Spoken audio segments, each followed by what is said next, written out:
So, 2022 is almost out of here. And if you're anything like me, you've played and maybe didn't finish a couple of games. But every so often, there's that one game that we just can't put down until we hit credits.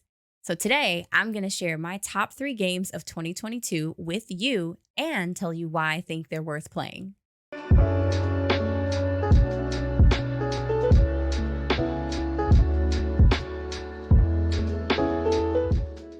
Hey friends, I'm Jay. Welcome back to my channel.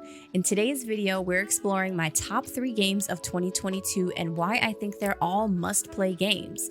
Now keep in mind, these are just my personal opinions, but I would love to hear your thoughts as well in the comments. So let's jump right into it.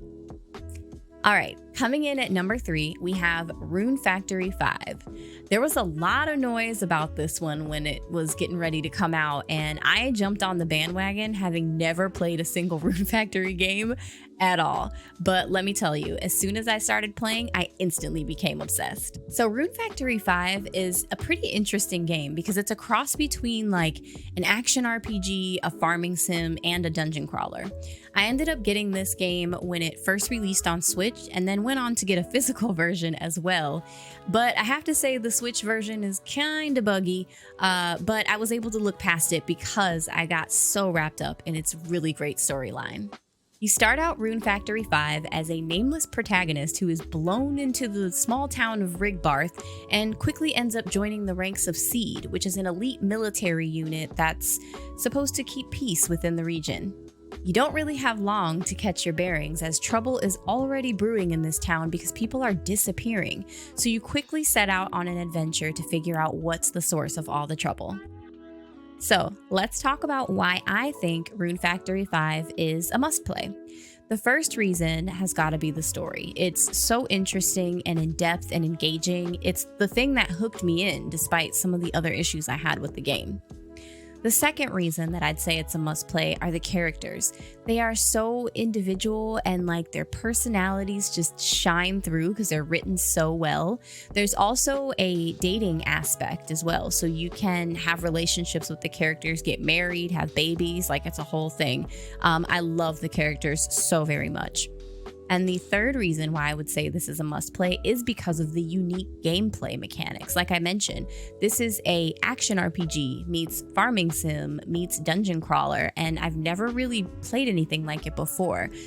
So if you haven't played any other Rune Factory games, which maybe they're all kind of like that, but for me, this was my first entry point into the series, and I just found it to be so incredibly unique. So let's talk about the biggest flaw of this game. It's gotta be the graphics, and a lot of people have called that out in various reviews on YouTube, on blogs, everywhere. So if you're a person that's big on graphics, you may not like it that much, but if that's not your primary focus, then I think you'll still find some enjoyment out of this game. Rune Factory 5 is available on both Switch and Steam. So coming in at number 2, we have Life is Strange, the very first game. So I'm kind of late to the party on this one because this game actually came out back in 2015, but I recently played this along with all the other previous Life is Strange games on stream with my Twitch community. We actually started out with Life is Strange True Colors, and then we got so invested that we decided to just go back and play all the previous Life is Strange games. So we actually just finished Life is Strange 2 as of a couple weeks ago, and that's the last game before Life is Strange True Colors. So in case you aren't familiar with the Life is Strange series, this is an award-winning, critically acclaimed series of decision-based games. And in this particular game, you play as Max Caulfield, who is a photography senior who discovers that she can rewind time while trying to save her best friend, Chloe Price.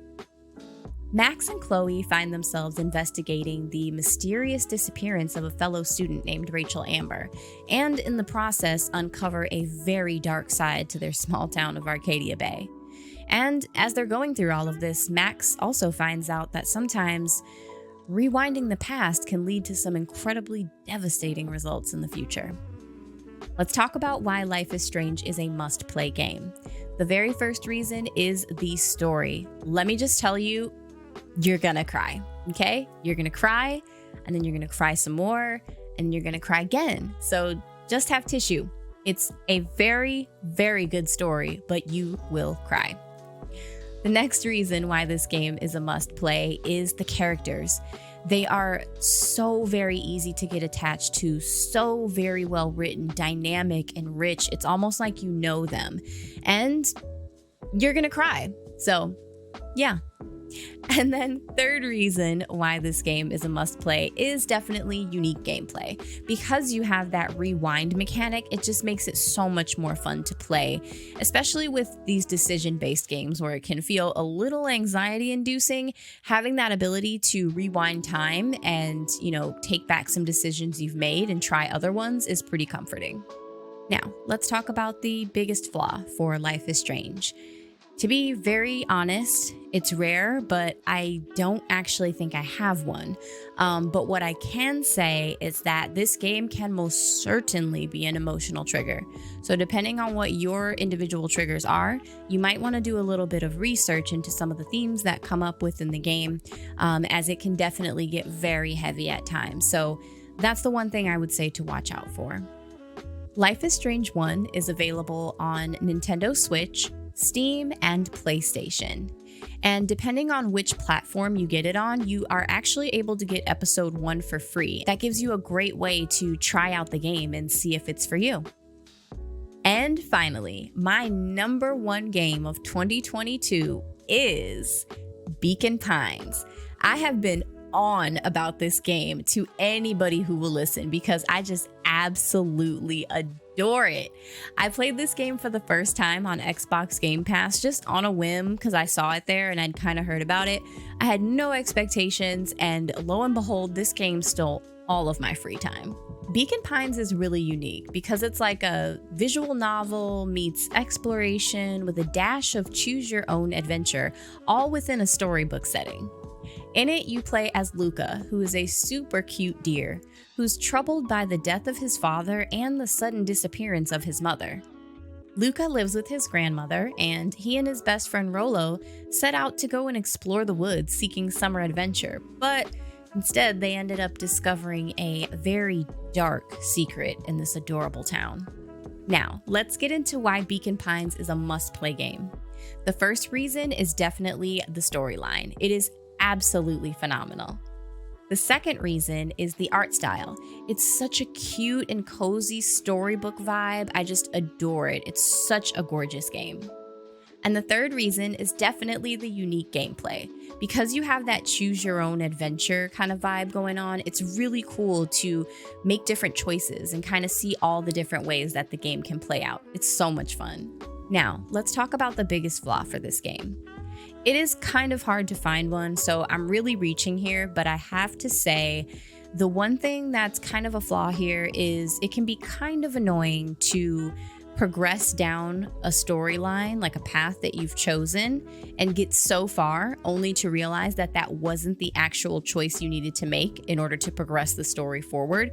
So it sometimes feels like you're kind of replaying the same thing over and over, and that's a little bit annoying. Beacon Pines is available for free $99 if you've got Xbox Game Pass. And if you don't, it is also available for purchase on Steam and Switch. And that's it. Those are my top 3 games of 2022. If you like this video, be sure to subscribe to the channel and give this video a thumbs up. And per the usual, I'll leave all of my links and all that good stuff below for you. But now I want to know what your top 3 games of 2022 are. So let's chat about your list and mine in the comments below. See you next time, friends.